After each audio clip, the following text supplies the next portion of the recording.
What's up, Stat Family? Told you we was coming back with another. We got is Michael Jeffrey Jordan, the greatest of all time. This is a live reaction.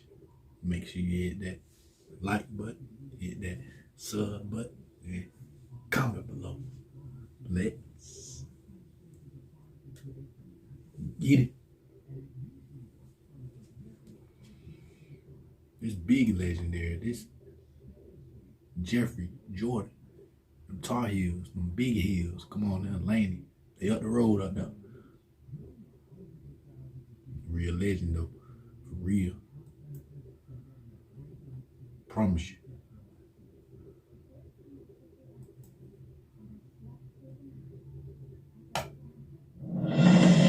No. What was it like, truthfully, playing against Charles Barkley? The one moment that I can pick with Charles, we were playing Philly in the playoffs. And I guess I got into a hot rhythm, and I had about 40-some points. And Charles was yelling. I can hear him yelling in the huddle. So I'm like, who's going to guard this guy? Somebody's got to guard this guy. That's all right. I guard this guy. So I go and we playing, and we got into a switch. And Charles jumps out and guards me. And yeah, I never known Charles is a defensive stopper. So the first thing he does, he breaks down in this defensive position, hands up. Everything looks technically right. And I just laughed. I say, when the hell are you going to start playing defense? And who taught you how to get in a defensive stance? And I had to pass it. But that's the type of guy, he would take on a challenge, even though he was not up to the challenge. Someone asked you if you could pick 4 guys for your pickup team, 4 guys that you play anybody else with. Hakeem Olajuwon, Magic Johnson, Scottie Pippen, and James Worthy. Would you keep the same 4? In a heartbeat. Now I'm going in the trenches. I played against and with all these guys.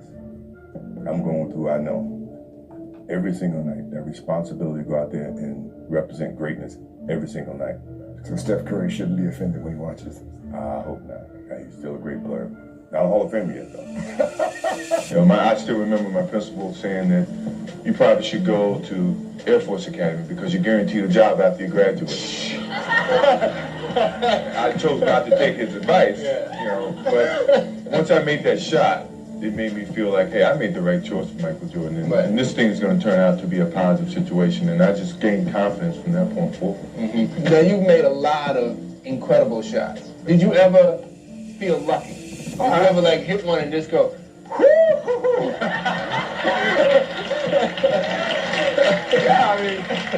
I still feel that way. Sometimes when I do things and I really don't know exactly what I've done until I see it back on replay. Right. And I wow myself sometimes. I mean, but I go in with the notion of scoring the basket, and sometimes the defense can alter that. But a lot of times the instincts take over, or the creativeness that I have in my game sometimes take over, and I don't really know what happened until I see it again. Right. You've had a lot of fantastic moments in sports. What's the greatest moment? I mean, what started everything, you should Don't say that. Don't say the shot against you. Yeah, that was the greatest moment because I think that took me from if I had any doubts about playing on college level or playing with the big guys, that shot gave me the confidence that I belonged where I was, and that it was, if you put your mind to doing whatever you want to do, good things can happen, so before anything else happened with Michael Jordan outside of that game and against you guys, that shot gave me the idea that I could be better than what people think, and I can, surpass any expectations that I may have for myself. Let me turn it. What's your greatest disappointment in sports? I haven't had any disappointments. I mean, sports is a tool that teaches, and it teaches you bad things. It can also teach you good things. It's how you perceive those things. I've looked at every experience that I've had, negative and positive, and taken that as a positive. If I wouldn't change anything because I think it would alter some of the other things that happened. So when I look back, I can't say that I've had any bad things happen. Sure, I mean, you don't want bad things to happen, but you deal with bad things. You can't have good or without bad. Why do you need a disguise? Me? So I can go in peace. Can you go anywhere in peace? I can go home all the time in peace. At least some peace, I hear some, my kids are yelling, but that's the peace I want to hear. But I've been able to go out and do things on my own now. It's getting to a point where my life is really kind of toning down. Other guys are coming in and taking the spotlight and I'm saying, hey, be my guest, I don't mind it at all. I think people view me as human as you are, as any other normal person. So I see my life getting more back to where I want it to be in terms of doing things that I choose to do without people actually invading on certain things that I like to do. As popular and beloved as you are around the world, you get hate mail? Do you get negative things that people call you up and leave messages? And what do they say? I've gotten a lot of mail where, you're so, you're untouchable, you're so pure, you don't get no fouls, you don't get this, I'm tired of seeing your face on television, which is just human nature. I realize that, which is one of the reasons that I do want to cut back on a lot of things that I've done and am doing. If you had 273 professional athletes here, professional basketball player, and you say who's the 30th player in the NBA, I say 95% say like Lambeer or Larry Bird. Really? Lambeer is very, very dirty in terms of, you can see Lambeer. He doesn't jump well. Yeah. He can't block a shot. Yeah. So, this is true. I mean, this is not to be knocking him, but you got, let's say myself on the break and he's on the break. He's not going to block my shot. Right.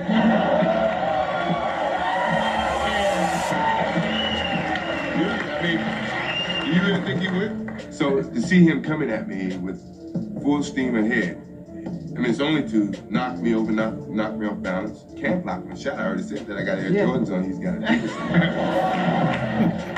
this. Because we know he can't block shot. But Larry is good with, he can play you kind of slow, and then all of a sudden he can grab your pants and then get open, get a layup, get a 3-point play. That's smart. Yeah, that's not really cheap. That's smart. So Larry Bird is a very bright ball player. Yeah, he's bright. He overcomes a lot of the things, a lot of the natural ability things that he doesn't have. He may not be the quickest guy, he may not be able to jump, but he thinks very well.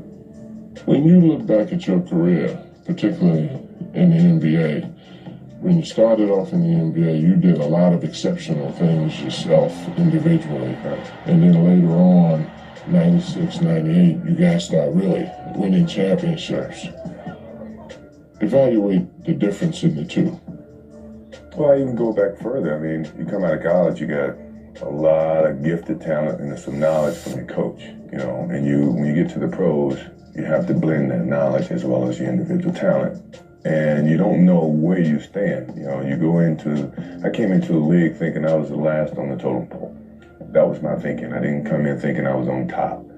So I had to work my way past all my teammates, and they're all guys within the league, to prove and establish myself as a basketball player. So, I was gifted, I was talented, I knew how to play the game. I didn't know how to play the game on the professional level. I had to learn that. And it took some years of learning, watching Magic Johnson, watching Larry Bird, to see how they can play impact games when they're not scoring. Or, they score 4 points, they still make the big plays down the stretch. These are things that you learn in the process of maturing in this league, and as I watched, I began to adapt, and I became more complete. I wasn't one-dimensional. The one thing I never wanted to be was one-dimensional.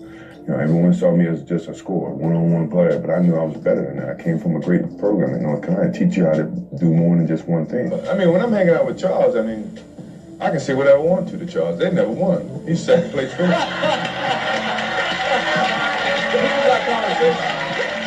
But he knows.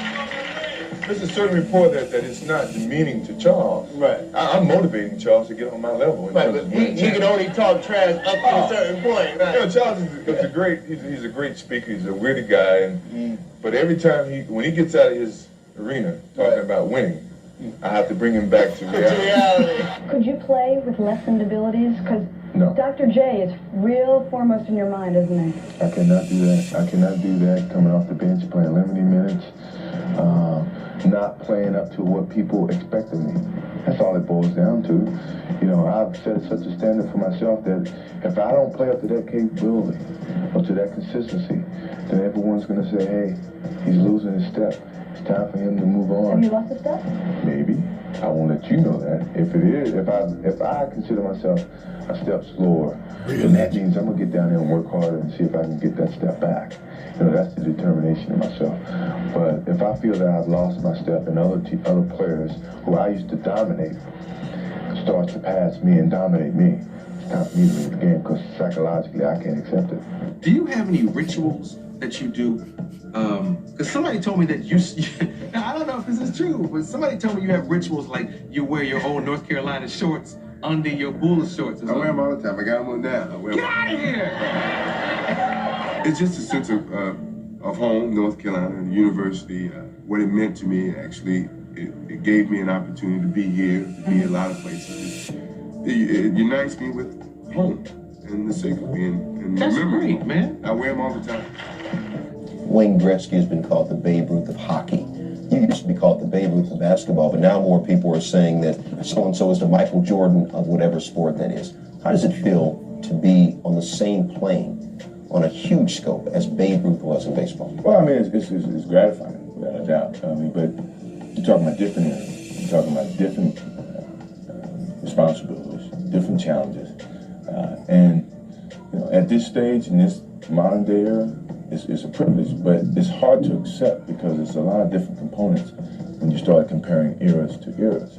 You know, when people say you're the greatest basketball player ever played, it's hard for me to accept that because I never faced Will Chamberlain. I never faced Jerry West, Elgin Baylor, or Dr. J when he was really in his prime with the Nets or whatever.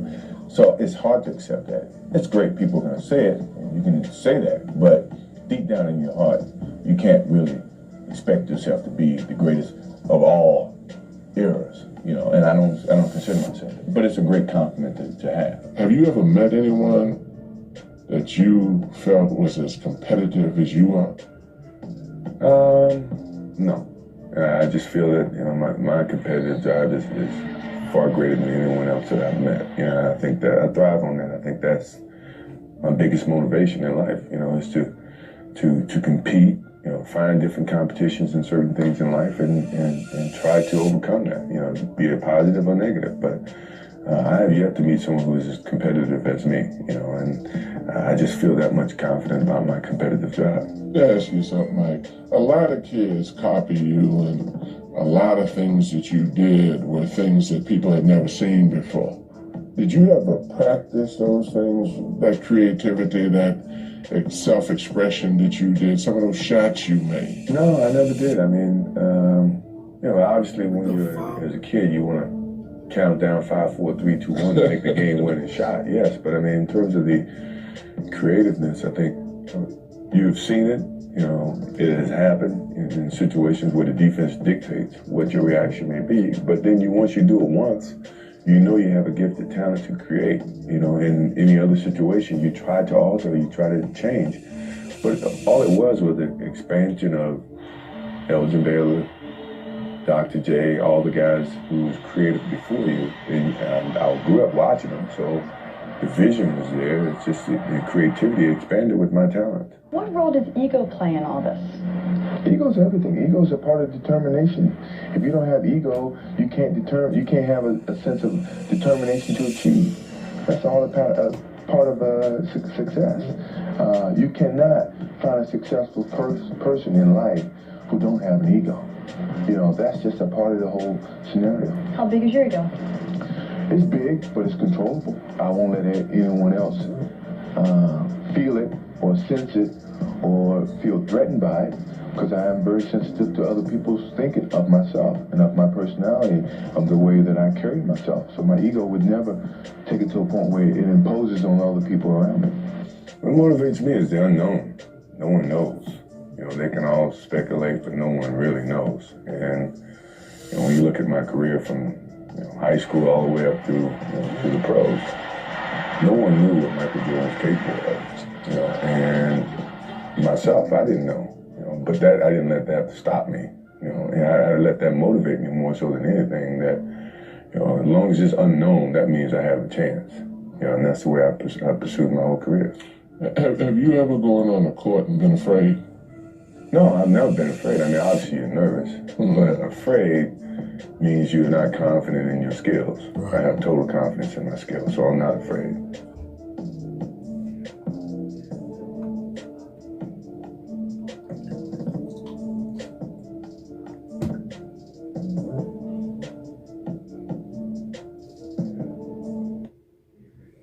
Y'all wanna know what I think? Michael Jeffrey Jordan the greatest of all time.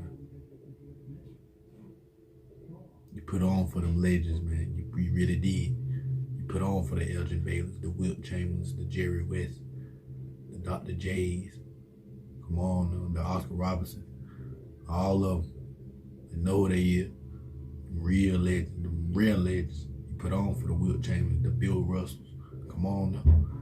They don't stop. It's a whole line of real legend, man. I salute that. I salute that, Jeffrey, for real. Real inspiring. I can see how you were just talking, though.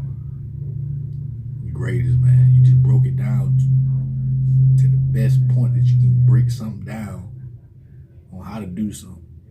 The greatest of all time. You played the game, and you can talk the game, and you can back it up. Real legend. The best to ever do it. Salute, Jeffrey. Big Hill. Tar Heels to the end. Thank y'all, Stat Family, for watching the full video. We're going to be back with another video after this video. Make sure y'all stay prayed up. Y'all be safe. And y'all be good.